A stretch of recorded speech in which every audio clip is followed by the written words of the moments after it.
Star Wars The Rise of Kylo Ren Issue 1 sees a being known as Ren approach brothers on a battlefield, telling them that he has been looking for them for a long time. As the Knights of Ren attack the sector security, the brothers want to know who Ren is, but the being says that the security wanted the brothers badly since they have killed over 100 people, but he wants them to become the Knights of Ren. Ren knows that they can use the Force, or at least one of them can, showing them his lightsaber and using the Force to levitate it. The brothers confirm that one of them can actually use the Force, and Ren is glad as one of the brothers says that they will join him if it means getting out of there. Ren tells him that they don't follow him, but the Ren, his lightsaber. He says that the Ren doesn't worry about right or wrong and just is, and it lives and consumes and doesn't apologize for what it is. The being says that he's dedicated himself to it and the brothers can as well, but there needs to be a death, not just any death, a good death. Ren points to one of the brothers as the other kills him, wanting to join. Ren however tells him that he has the attitude, but he's the one who can't use the Force, so he's useless. Ren kills him as he reassures the Knights of Ren that the Master will find them another candidate soon enough, but until then they will go and burn something. In the present, the Jedi Temple of Luke Skywalker burns as 3 Padawans return from a mission, knowing that they need to help conduct a rescue mission, and they reach out and sense Ben Solo, confronting him amongst the burning buildings. The Padawans want to know where Luke is, learning he supposedly attacked Ben and tried to kill him, and now he is dead for it. The Padawans don't think Luke would do such a thing, and Ben could never kill the great Luke Skywalker. Ben says that he is strong in the Force, strong enough than all 3 of them put together, and when it mattered, he was stronger than Luke. Padawan Tai tries to reason with Ben, knowing what he says can't be true, and it can't be as bad as he says. Ben says that this place was a lie and now it's over and he is leaving. Padawans try and stop him, but Ben says that none of them are Jedi and he knows because they are afraid. He demands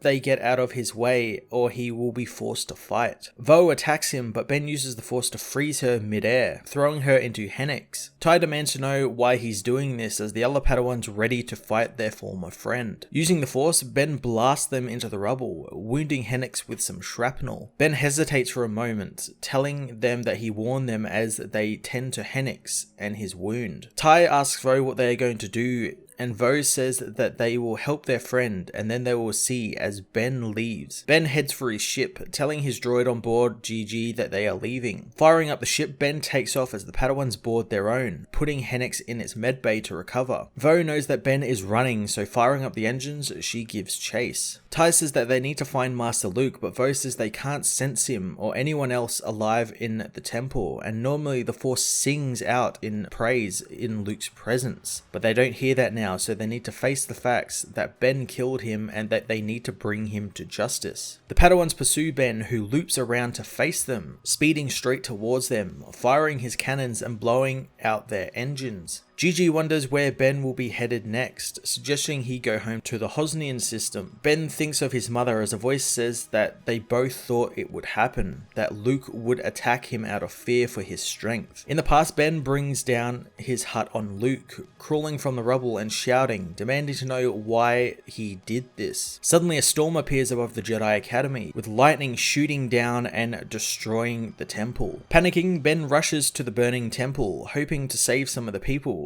but he is blasted in the back as a voice says that he didn't choose this, the Jedi did, and Skywalker did. In the present, Ben says to Gigi that they are going somewhere else as Vo and Tai learn that Ben managed to shoot out their main engine, a very precise shot that if was just a little off, it would have killed them. Vo doesn't get why Ben, the prior student of the Jedi Academy, would do all of this, and Tai knows that it doesn't matter now and that their mission hasn't changed. They will find him and maybe they can track him through the Force. The injured Hennix arrives, saying it doesn't always have to be through the Force, activating the ship's tracking systems so they can track GG aboard the Grimtash, since the droid sends out a transponder signal when they are off on a mission, so the ship can be tracked. Tai wants to contact Leia Organa, but the others know that they need to learn the truth before involving anyone else. for Master Skywalker and for Ben Solo's sake. Elsewhere, Ben arrives at a garden world where he is welcomed by Snoke. Ben is shocked at what Luke has done to Snoke, looking at the man's wounds, but the man says that he needs to not worry about that now, since he almost killed Ben. Ben says that he killed Luke, but Snoke is unsure, as it's not that easy to kill Luke Skywalker. Ben says that nothing about this is easy, and Snoke agrees, wanting to put Skywalker behind them and focus on what Ben wants to do now that he is free. Ben says that he has an idea, telling Snoke he's thinking of the Knights of Ren. The Rise of Kylo Ren issue 1 was for me a much anticipated comic, as we finally are getting some backstory to Luke's Jedi Temple days, as well as how Snoke manipulated the young Ben. I do enjoy that Jedi are actually still around in this book, and not everyone was killed in the attack like we originally thought. Although I have a feeling that might soon be changed, since these Padawans are going after Ben, so intrigued to see what will happen, and I'm intrigued to see if maybe any of them actually become a Knight of Ren. Putting Charles Soule on the book was a fantastic decision as well, thanks to his involvement in the Vader books and other Star Wars books and setting up all of the Sith lore in that sort of stuff. He has a really good grasp on that, and I'm intrigued to see what he'll do now with stuff like the Ren and the Knights of Ren and Snoke, since I think he's probably got some pretty cool things in store for us. I'm going to give this issue a 9 out of 10.